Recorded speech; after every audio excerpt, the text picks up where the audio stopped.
আজি মই আপোনালোকক PM সূৰ্যা ঘৰৰ সাবসিডি সোলাৰ এপ্লাই কৰা প্ৰচেছ দেখাই আছোঁ। এই লিংকটো মই ডিছক্ৰিপশ্যনত দি দিম।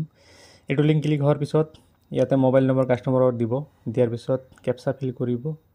ফিল কৰাৰ পিছত এইটোত টিক দিব, দিয়াৰ পিছত আপোনালোকে ভেৰিফাই ক্লিক কৰিব, OTP আহিব, ঠিক আছে। তাৰপিছত লগইনত ক্লিক কৰিব। নতুন কাষ্টমাৰ চবৰে লগইনত ক্লিক কৰি এইখিনি ছাইডত আহিব লাগে, যিকোনো মোবাইল নম্বৰ দি লগইন হ'ব পাৰে, ঠিক আছে।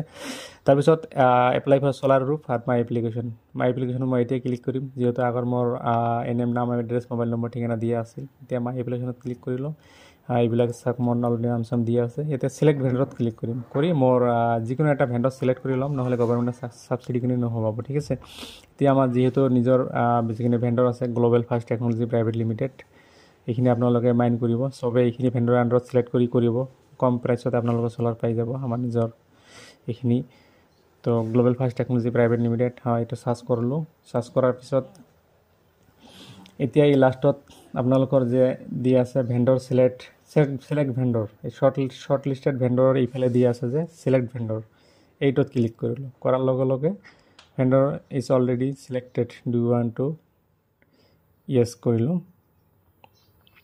আপোনাৰ যিখিনি ভেণ্ডৰ আছে ছাকচেছফুলি চিলেক্ট হৈ গ'ল। এতিয়া ছাবচিডি বেংক ডিটেইলছত ক্লিক কৰি আমি বেংকৰ যিখিনি ডিটেইলছ আছে এইখিনি ফিল কৰিম। ইয়াতে কৰিলে কাষ্টমাৰৰ যিখিনি ছাবচিডিৰ পইচাখিনি আছে এইখিনি বেংকৰ ডিটেইলছত সোমাব। দুটা কিস্তিত ছাবচিডি সোমাই 3 কিলোৱাটৰ কাৰণে আমি চব কৰি আছোঁ। চেণ্ট্ৰেল গভৰ্ণমেণ্টৰ পৰা 85,000 সোমায় আৰু ষ্টেট গভৰ্ণমেণ্টৰ পৰা 45,000 সোমায়। টোটেল 1,30,000 টকা এনেকুৱা এটা সোমাই যায়, ঠিক আছে। তো এইখিনি ছাবচিডিটো ৰাইট চিন হৈ গ'ল, ছাবচিডি বেংক ডিটেইলছ। এতিয়া ট্ৰেক এপ্লিকেশ্যনত ক্লিক কৰিম। ট্ৰেক এপ্লিকেশ্যনত ক্লিক কৰাৰ পিছত আপোনালোকে চাওক কি মই ষ্টেপ পাৰ কৰিছোঁ। ৰেজিষ্ট্ৰেশ্যন, এপ্লিকেশ্যন চব ক্লিক কৰি ভেণ্ডৰ চিলেকশ্যন কৰিছোঁ। আপলোড এগ্ৰিমেণ্ট, ভেণ্ডৰ পেণ্ডিং এইখিনি আপুনি কৰা নাই, ঠিক আছে।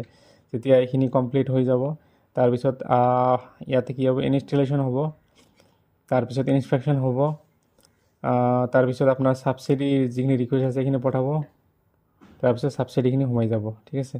তো এনেকুৱা প্ৰচেছত আপোনালোকে কৰিব পাৰে। অল অভাৰ অসমত যিকোনো জেগাৰ পৰা আপোনালোকে কৰিব পাৰে। তো আমাৰ গ্ল'বেল ফাষ্ট এইখিনি আপোনালোকে চিলেক্ট কৰি কৰিব।